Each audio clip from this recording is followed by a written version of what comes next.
What's good, y'all? This your country cousin Pete McCorvey, a.k.a. Peter Mac. Man, get on up here. Pull you up one, light you up one, kick your shoes off. Relax, baby. You around family. We on the porch. It's Pete McCorvey's Porch Talk. Let's do this.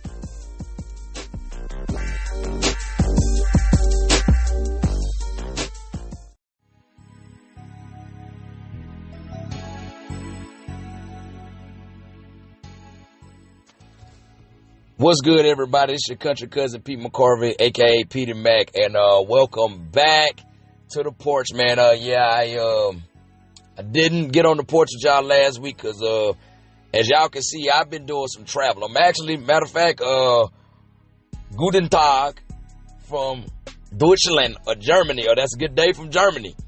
That's actually where I'm at right now. I'm in Germany. Had to come out here for a bit. Had 2 weeks out here, man. This is a nice country. It's a very beautiful country. Like, the air is pure. They clean everything out here. Everything's so clean and crisp, and you know, kind of a culture shock. Like, you go to like fast food restaurants. Like, I went to a Burger King. They don't have no. What's the word I'm looking for? They don't have no, like, trash cans. You actually just put it in this, like, little, like, rack, and they take care of it for you. There's no trash cans, nothing like that, anything.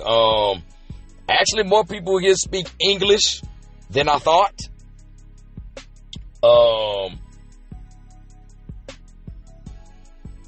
And I will say this. Everybody told me that this is a black man's paradise. They were not lying. Oh my God, they were not lying. These German women, and they will, man, they see you black and American.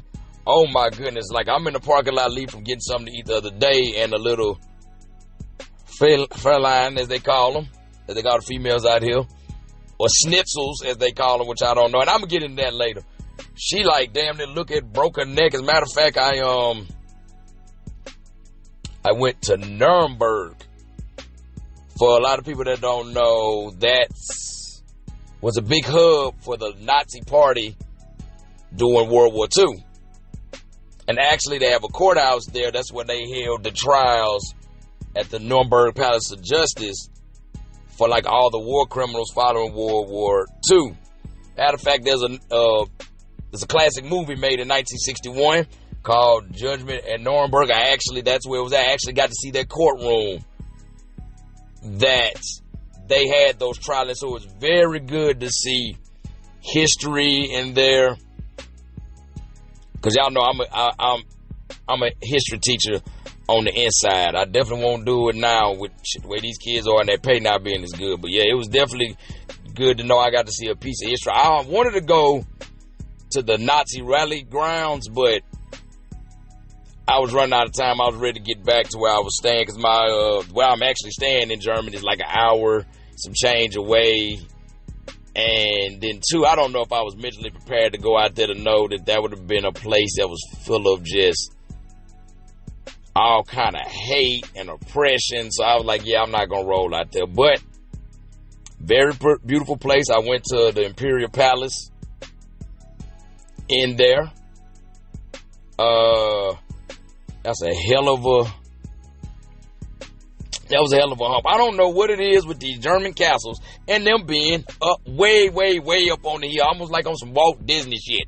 Like, you got to go up there. And the Prince Charmings and all these damn Walt Disney movies, they made it seem like I can go up there, lickety split. I can get up there in 2 minutes, and you be trying to go up to these castles like, oh my God, I'm humping. Oh Lord, I got up there to the gate of the castle, saw what I needed to see, because you see a beautiful panoramic view of all of Nuremberg. And I was like, this is good enough for me. I don't need to go in. But I do,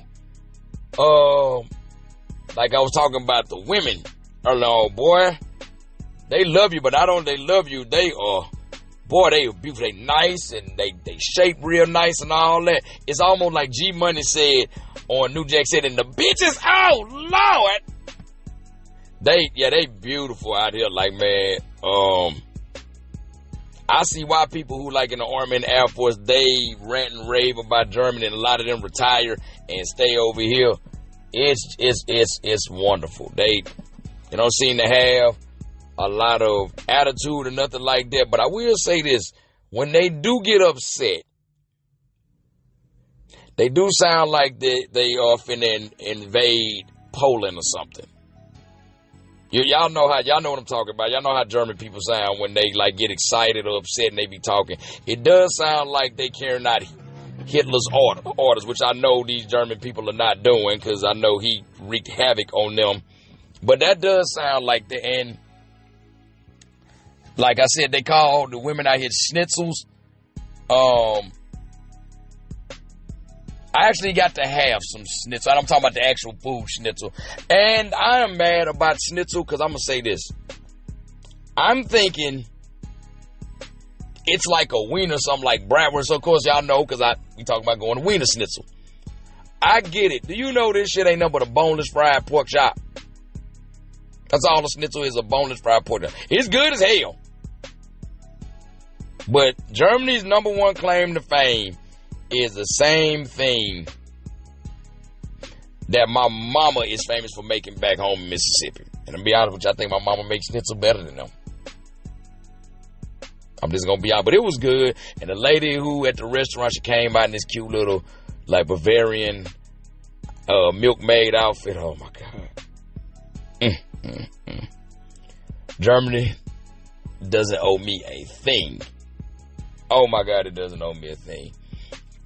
Had a little funny incident though when I was in here, because me and one of the people I'm on this trip with, we decided to go like into their little version of a Foot Locker. So we go in a little version of a Foot Locker. Come to find out, lady in there was Italian, and I've been to Naples and all that, and lady was like, "Oh, you guys are from Italy? How you like it?" I told her straight up. I said, I'm in Naples. I ain't fucking with it. I've been to Naples. I won't fucking with it." And she was like, "What?" I said, "Yeah, I don't like it. I don't like it. Just too dirty. The people just got attitudes. They act like they don't know how to drive." And she was like, "Well, that's the South." She's like, "That's South." And I'm like, "That's funny." I said, "Because the South in America is known for being shitty, and the South in Italy is known like that." She was like, "Well, you go up north to," like she was from by Vincenza and all that, but come to find out, we talked to her some more, and come to find out her husband is in the Army. But then we was talking about, I said, I'm trying to hear about these German women and all that. Then she like started shitting on the Germans, like, "Oh, the Germans, they got like beer guts and all that, and they just have this, and they got broad shoulders and all that." I said, compared to what I saw in Naples with them Neapolitan women, face looked like punching bags that Mike Tyson and George Foreman been hitting for like 5 years straight. Then I had to think about it. She's Italian. Husband's in the Army. She's working in that they version of a Foot Locker. So I'm pretty sure her husband black. And since her husband is black and we're out in Germany, German women love black men, I think she kind of bitter because I think her husband can't stop sleeping with these German men. I'm just saying, I ain't good at math, but I can do an equation in my head and come up with the solution. And that sounds like that's what the solution was. She's a little bitter about her husband still doing what he do. Because if you know military personnel, yeah, them boys, and women, not just men, a lot of them be getting it in. It's not a secret, people know. So her doing that, I think, she just mad because I'm like, "Oh, but it be getting it in with these chicks," and she don't like that. Which is sad because you shouldn't be doing that. But anyway, they definitely beating your country, sweetheart. They definitely beating Italy. I'll tell you that. Like a beautiful, like I said, love this country, beautiful country. Enough about my trip. On to the NBA. Congratulations to the Oklahoma City Thunder for, I'm trying to see, can you say it's their first championship in franchises? Because we all know that they came from Seattle, and Seattle won a title in 79. So I'm wondering if it is, well, whatever it is, I know this one thing. I know people in Seattle up there kicking themselves. I know they pissed off like hell, man. Oh, I know they pissed off. Because, yeah, that's a hard pill to swallow. Because, like I said, they never should have let the Sonics go. Because Seattle Supersonics, it just goes. Seeing that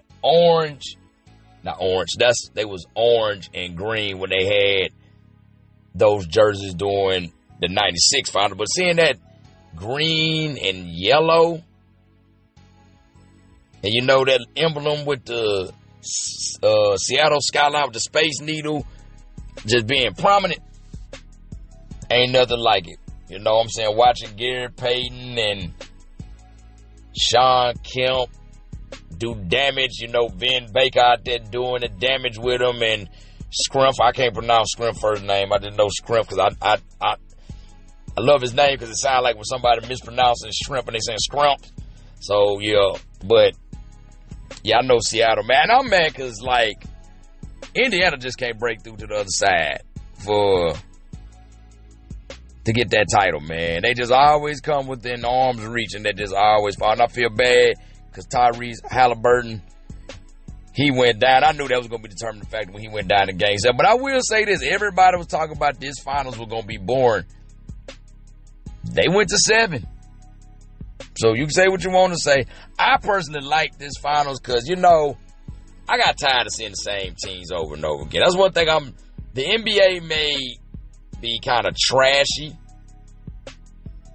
You know, they're not playing defense. Everybody jacking up threes and that stupid ass in-season tournament that I hope they get rid of. They don't bring it back. They did it 2 seasons in a row. But for the love of God, I just hope Adam Silver just be like, all right, man, screw this. Because it's just so stupid. But for the last several years,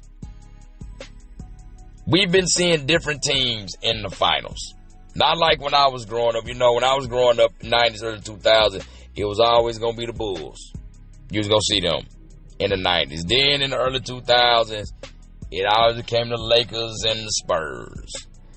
And then for a little while, it was always Golden State and Cleveland and maybe Boston. It just got so repetitive. Like I said, in the playoffs, for the West was low, so for the playoffs for the West, you was always going to see the Lakers versus the Spurs versus the Mavericks versus the Suns. It was always them all the time. So I'm so glad that it's starting, you know, we get a little variety. I'm real happy about that. So, congratulations to OKC, but I know James Harden and Russell Westbrook somewhere pulling the Florida Evans. Damn. Oh, man. Yeah, just, y'all enjoy. And now, without that, we're stuck with baseball and the WNBA. Which ain't, I'm gonna be honest, I haven't really seen the WNBA really be hyped up like it was last year. So yeah, we just, it's that time of the year. I thought the UFL, ain't they supposed to be coming back? I know, but it's that time of the year where we got baseball to look forward to. You know, so like I said, last time I talked to y'all because I don't think I did this, soft straw with Taraji P. Henson. Couple people talk about Tyler Perry just don't like black women and trauma. This was different because I'm not gonna lie, it had me fooled all the way up to the end. It really had me fooled all the way up to the end. So I like the plot twist he put on. It was very sad, but I thought it was pretty decent for what it was. And Taraji had a line in there that was real profound. She said, you don't know how expensive it is. People don't understand how expensive it is to be poor. And I was like, man, woo, I know that from being broke. the broke days I done had, like when I first got out of college and I moved to Atlanta, and all I did was that part-time job at Walgreens, and boy, it seemed like something happened, something else happened. When I had a little personal issue, when I was stationed in Augusta, Georgia, this will pop up, then that'll pop up, then this will pop up, then that'll pop up, and it's like, man, I'm robbing Peter to pay Paul. So she was not lying. But of course, great acting by Taraji P. Henson. Sherry Shepherd did her thing, and Tiana Taylor, you know, y'all gonna be like, what the hell? She actually looked good to me now. I ain't gonna lie, she looked good to me now. But her body's always amazing. But you know, her face, she got her face unique. You know, it's unique. You know, but they did it like they made her look more feminine, and her lips was lipping like whoever did her lip gloss. She must have been channeling Lil Mama lip gloss, because her lip gloss was popping, boy. Yeah, so it was a decent movie. It ain't like all these other movies where they be, you know, it's always cheating, infidelity, then the wife got to attack the man, her husband's sexual prowess by saying he's better than you ever been. I actually did that because, you know, that's got old his last couple movies. So that was pretty good. In the world of, like, I guess you could say comedy, because I kind of been wondering where this person has been for a while. B. Simone has surfaced. She had a podcast episode when she was talking about, her friend was talking about how she would struggle and B. Simone wouldn't help her, but she saw her helping strangers and giving them money and all that. And a lot of people was like going out saying B. Simone's a horrible friend, and she this, that, and the third. Day, like, if you see your people helping you, hey man, let me tell y'all something. Y'all are a generation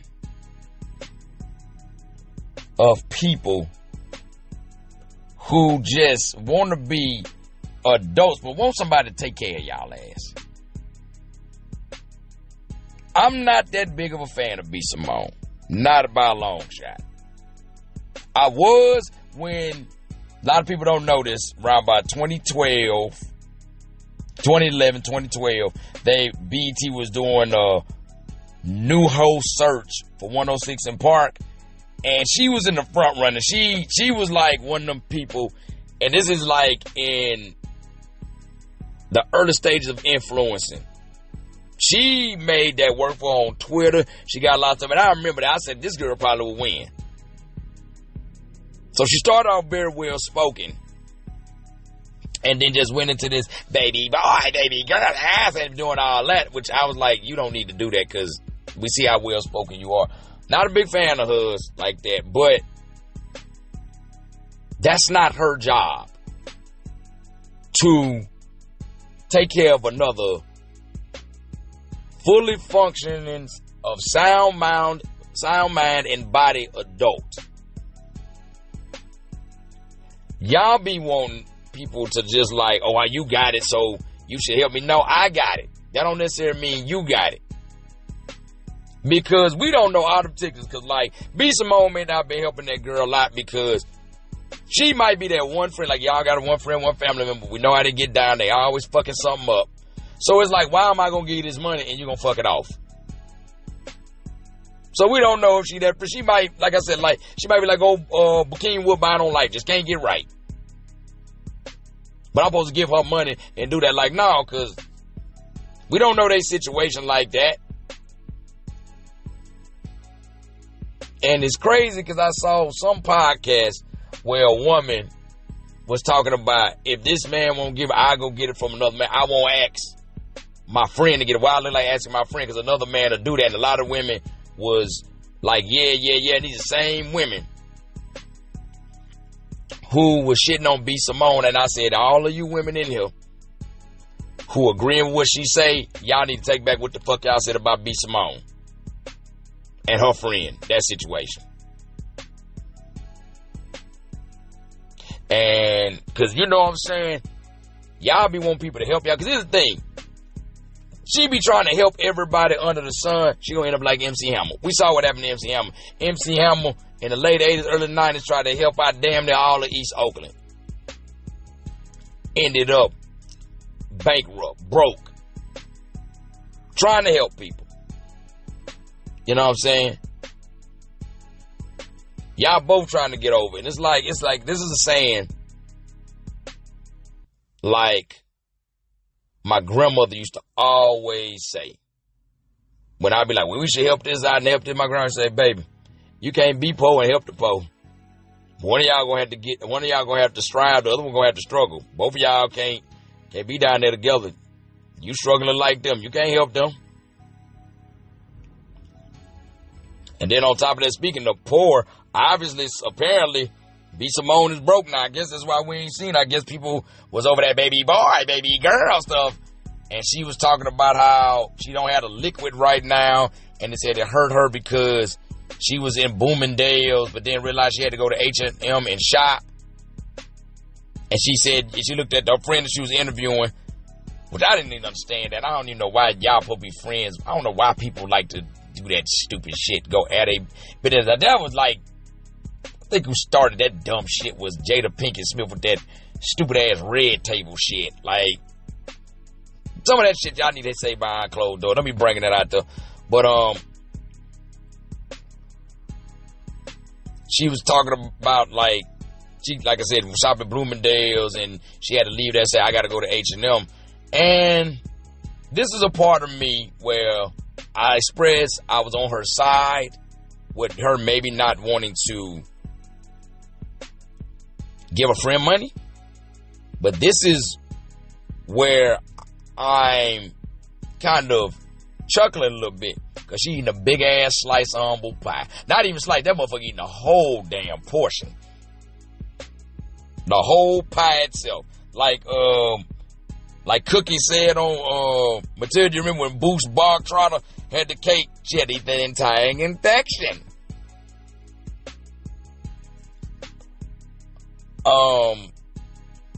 Because I remember a couple years ago, Nick Cannon was interviewing her for his podcast, and she was like, she can't deal with no 9-to-5 man or nothing like that. Now I bet you wish you ain't shit on them 9-to-5 men now, because you know, them benefits, you know, the healthcare, dental, you know, if you were dealing with a man who had that, you probably could still be in Bloomingdale's right now, baby girl. So you know they say, life will humble you. Life will humble you. I've had it happen to me, but I love to see when it happens, especially people who shit on other people and it's not called for. I love to see that. You know, because I'm not one of them people. I'm going to tell y'all like this. I ain't one of them people. If something bad happened to somebody bad, I'm not going to cheer, but I'm not going to cry for it either. Like, I know a bunch of people who, you know, go to jail, and they supposed to be there, but like, man, my boy ain't do nothing. I said, boy, you a damn fool. This motherfucker, like, big, he been a terrorist since the public school era. What are you talking about? Just like it was an example, like, about 6-7 years ago. Crazy ass girl I went to high school with. She had, like, got arrested or something. Everybody was on there, and this girl was known for being nutty and a snicker. Boy, this girl was just thrown off her rocker. Just always was just doing just heinous shit. Fine as hell, but just always doing heinous shit. Shit that just made people go, what the fuck was that even for? Everybody got on that bitch. Oh, my free my girl, she ain't like that. It was one girl who had the courage to say, what in God's name are y'all talking about? This girl is crazy as dog shit. Keep her ass locked up. When she did that, I finally got on her comment. I said, yo, thank you. I said, because I don't know what the hell they talking about. She is nutty as hell.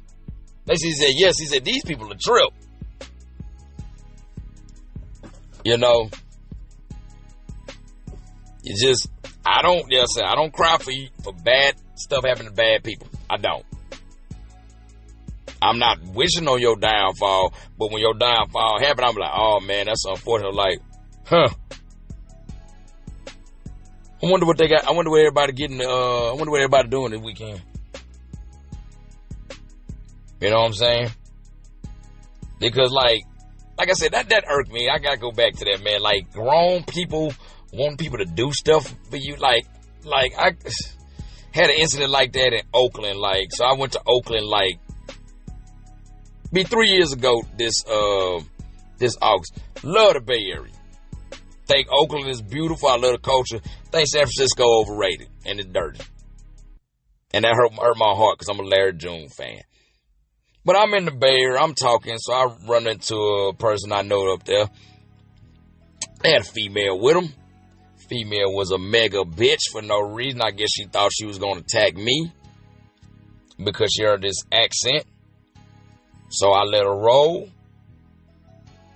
And later on the day we get to talk about hip-hop. The guys from Oakland, you know, a couple of them dudes, they from Oakland, they get to talk about hip-hop. And I said, I wish I could see Photo Water while I'm up here. You know, Photo Water, that's E40, a.k.a. E. Fonzarelli, a.k.a. Charlie Hustle, you know.